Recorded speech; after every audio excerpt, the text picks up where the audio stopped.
Doctor साहब, एक तो मसला ये है कि मेरा एक ताजिर फैमिली से ताल्लुक़ है। We are a Kashmiri family, हम भट्ट हैं हम लोग। और वालिद साहब मेरे सियालकोट से हैं और वालदा मेरी सियालकोट से हैं। तो उन्होंने 1965 में हिजरत कर ली थी कराची की तरफ। तो ऑफिशियली हम लोग एक कारोबारी ही ख़ानदान से ताल्लुक़ रखते थे। तो बाकी भाई ज़्यादा नेक हो गए तो और मैं जो हूँ ज़रा थोड़ा बिगड़ गया, तो इस तरफ मेरा आना हो गया। तो फिर मैंने मतलब मैंने अपनी जो ग्रेजुएशन का मेरा सफ़र था वो मेरा मतलब 12वीं के बाद में अमेरिका भी थोड़ी तालीम हासिल की मैंने वहाँ पर। लेकिन क्योंकि वो एक तसलसल चल रहा था, बहुत सी कन्फ्यूजन्स का, बहुत सी तशनगी का, तो मैं फिर लैंड किया यहाँ पर मदारिस के अंदर भी। और फैमिली के लिहाज से रोपड़ी फैमिली के अंदर मेरी शादी भी हुई, और एक हवाले से आप भी हमारे ख़ानदान के ही हैं और हमारी बेगम और आपकी बेगम से भी बड़ा गहरा ताल्लुक़ है। तो इब्तदाई सालों के अंदर शेख ज़ियाउल्लाह बर्नी साहब भी थे, और जामिया रहमानिया के अंदर भी मैं पढ़ता रहा हूँ। खलील रहमान लखवी साहब के साथ भी मेरा तसलसल रहा महदुल कुरान के अंदर। तो इसी तरीके से यही एक छोटा मोटा बैकग्राउंड है मेरा। ये बताइए कि मतलब वो क्या स्पेसिफिक क्या इंसिडेंट था, क्या वजह थी, रीज़न थी कि आप दीन की तरफ आ गए, मतलब दुनिया से आप आए ना दीन की तरफ? पूरे पाकिस्तान के अंदर एक बहुत बड़ा सवाल है इस हवाले से कि मैंने कभी अपनी स्टोरी नहीं सुनाई। अक्सर लोग जो मशहूर भी हो जाते हैं और जो थोड़ी सी इंस्पिरेशनल फील्ड से ताल्लुक़ रखते हैं, तो उनके नज़दीक अपनी ज़िंदगी के हवाल सुनाना बहुत ज़्यादा कॉमन रहा है। क्योंकि मैं अपनी स्टोरी का कभी भी हीरो नहीं रहा, तो मेरे स्टोरी के हीरो हमारे उलमा ही थे, मैं तब और पूरा पाकिस्तान था। मैंने कभी ये शेयर ही नहीं किया, मतलब कि क्या हुआ, कैसे हुआ, किस तरह स्विच आया। तो मैं शायद उस रिवायत को आज भी कायम रखूँगा लेकिन कुछ मैं ज़रूर यहाँ शेयर करूँगा कि डेफिनेटली वो एक सिलसिला नहीं था। सही। तो मैं बाहर भी परेशान था। इनफैक्ट लोग बाहर, मेरे वक्तों के अंदर लोग बाहर जाने के लिए बहुत ज़्यादा परेशान थे। इनफैक्ट मेरा जो I-20 वीज़ा आया था, स्टूडेंट वीज़ा, वो 9/11 के बाद आया था। तो जब हमने अप्लाई किया हुआ था तो ये 2 टावर गिर गए, तो तब तो मैं कंफर्म हो गया था कि अब नहीं मैं जा सकता। पहली दफ़ा जब मैंने अप्लाई किया था बाहर के लिए, तो उस वक़्त भी अमेरिकन एम्बेसी पे किसी ने हमला कर दिया था। लोग तो दीवाने थे उस टाइम पर अमेरिका जाने के, दीवाने थे यूरोप में जाने के। सही। मैं वहाँ जाने के 6 महीने बाद भी वहीं अटके हुई, सुई मेरी वहीं अटकी हुई थी। एक तो कुछ वैल्यूज़ भी स्ट्रॉन्ग थी फैमिली की तरफ से, एक अच्छा बेस देखा हुआ था। तो ये जो है रौनक ने तो मुझे इम्प्रेस नहीं किया वहाँ पर। तो वो चीज़ मुझे तंग करती थी कि क्योंकि एक law of diminishing marginal utility भी है इकोनॉमिक्स का, कि आप जितना कंज्यूम करेंगे उतनी उसकी मिकदार कम होती जाएगी। तो कंजम्पशन जितनी मेरी तेज़ हो रही थी, आज मैं बहुत से बच्चों को ये समझाता हूँ कि आहिस्ता आहिस्ता खाएँ, लंबे अरसे तक खाएँ। सही। तो जितना जल्दी कंज्यूम करेंगे उतनी ज़्यादा वो सवाल और वो डिप्रेशन खड़ा हो जाएगा सामने। तो इसी तरीके से मैं वहाँ पर भी नहीं टिक सका, क्योंकि मैं मेंटली बहुत डिस्टर्ब था, स्पिरिचुअली डिस्टर्ब था। मेंटली तो नहीं कहूँगा, स्पिरिचुअली मैं रूहानी लिहाज से बहुत डिस्टर्ब था, और इसलिए मुझे वापस भी बहुत से हालात में आना पड़ा। यहाँ पर भी मैं एडजस्ट नहीं हो पा रहा था। तो यार दोस्त बहुत थे, सिलसिले बहुत थे, कराची में बड़ा हल्का था। तो वो 3-4 बड़े मुझे वक्तन फ़वक्तन मेरी लाइफ में कुछ बड़े हैवी झटके मुझे लगे, क्राइसिस आए। तो इसने मुझे बिल्कुल खामोश किया, और फाइनली मैंने एक दिन जो है वो दीन की तरफ ये ट्रांजिशन हो गई, बस हो गई। क्योंकि वो फितरत में कहीं ना कहीं नूर था, लेकिन वो सच नहीं बोलने की हिम्मत हो रही थी अपने आप से, and that's how it started. अच्छा, ये बताइएगा, अभी माशाल्लाह से आप एक इदारा भी देख रहे हैं अल-मिदरार के नाम से, तो दीन की तालीम पहले आपने हासिल की, फिर आपने एक इदारा खड़ा किया, उसके तहत बहुत से प्रोजेक्ट्स होंगे, एक तो आप उनका तारुफ करवाएं। फिर जहन में इंसान की एक सोच होती है कि विजन होता है कि भाई मैं ये करना चाहता हूँ, ठीक है।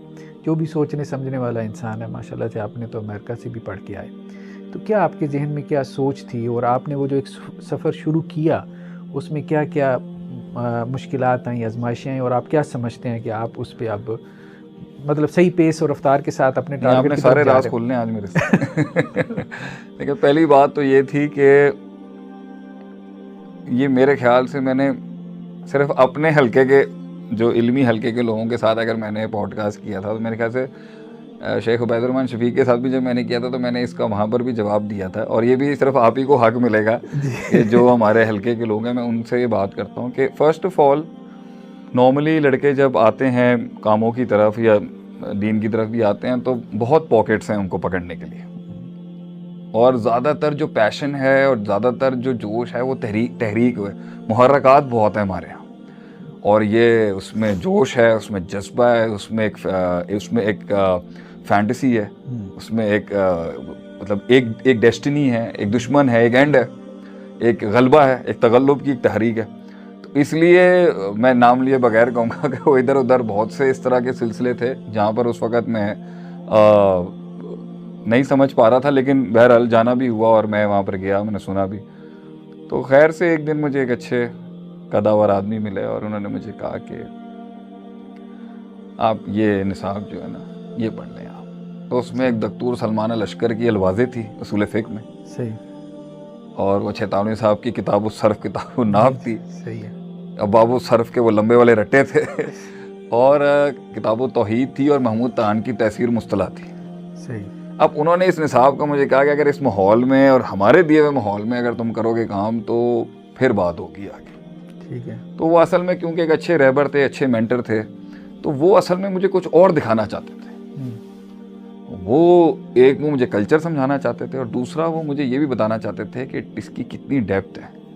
तो मैं जब वहाँ पर गया और मुझे जब कुछ कख नहीं समझ में आया और मुझे पल्ले ही कुछ नहीं पड़े ना, मुझे वो और समझाने के तरीके भी मुझे समझ नहीं आ रहे, तो बड़े बड़े मशाइख का उसके अंदर मैं शेख खलील लखवी हफिज़हुल्लाह का बहुत मशकूर हूँ कि उन्होंने मेरे पे बहुत काम किया, बहुत सब्र किया। आज मेरे इदारे के जो शेखुल हदीस हैं शेख खलील रहमान अजीज़ साहब, उन्होंने भी मेरे साथ बहुत सब्र किया, क्योंकि वेस्ट का जो कॉन्सेप्ट है ना बोल्ड होने का, इज़ टू बी, मतलब बहुत एक्सप्रेशन जो है ना वो बहुत बोल्ड होने की निशानी है, जबकि ये जो दुनिया थी जिससे आप भी जुड़े हैं और भी बहुत से लोग जुड़े हैं, वो खामोशी की दुनिया है, वो एक सकूत है, उसमें बहुत ज़ब्त का नाम है वो कि आपके पास इतना इल्म हो और आप खामोश हैं।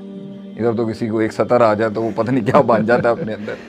तो वो चीज़ मैंने एक मुझे बहुत मुतासिर की। दूसरा, जब आहिस्ता आहिस्ता मैंने ये देखा कि इस्लाम का एक टेक्निकल साइड है, एक उसकी प्रोफंडिटी है, एक उसका एक दकीक पहलू है जो जितनी जिहाद में चला जाता है, जो उसूल फ़िक़्ह खोलती है, जो इबारत उन नस खोलती है, जो इशारत उन नस, वो मेरा टिपिंग पॉइंट था कि ये है जो मैं, अगर मैं अपना आप किसी को दूंगा तो वो मैं इस चीज़ को, इसकी ग्लोरिफिकेशन के लिए मैं अपनी ज़िंदगी दे सकता हूँ कि ये बड़ा हो जाए, ये बड़ा हो जाए, ये ग्रैंड हो जाए, इसके लिए अगर मेरी ज़िंदगी लग सकती। हालांकि ज़िंदगी और बहुत से कामों में मांगी जा रही थी उस टाइम पर, आज भी मांगी जाती है, कि मेरे मन ने कहा कि ये कोई चीज़ है जिसको मैं जिस पाए पे अगर इसके लिए कुछ हेल्प कर सकता हूँ तो मैं करूँगा।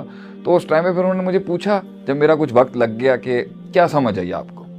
मैंने कहा जी इल्म तो ये तो हुकूमतों वाला इल्म है, ये तो रियासतों वाला इल्म है, ये तो दुनिया पर राज करने वाला इल्म। लेकिन जो मैंने महसूस किया वो ये है कि इसको कुछ देने का जो अंदाज़ है और जो इसको जो लेके जाने के अंदर, इसमें कुछ अगर हम तगय्युरात कर लें तो मेरे ख्याल से हम जो है एक बड़ा इनकलाब बर्पा कर सकते हैं। क्योंकि मैं जिस जहालत से आया हूँ, वल्लाही मुझे नहीं पता था कि एक आलिम के अंदर इतनी डेप्थ होती है, इतनी गहराई होती है, उसके सोचने के मैकेनिज़्म इतने पावरफुल होते हैं। और यहाँ पर एक आदमी आके थोड़ी बहुत ज़रा इस्तिलाहत बोलता है और लोग उसकी वाहवाह कर देते हैं। बल्कि आज मैं अपनी भी नफ़ी कर देता हूँ आपके सामने डॉक्टर साहब, कि लोग हमारी भी वाहवाह इतनी कर देते हैं, हालांकि उनको नहीं पता कि असल डेप्थ जो है वो तो स्कॉलिस्टिक बेंच की।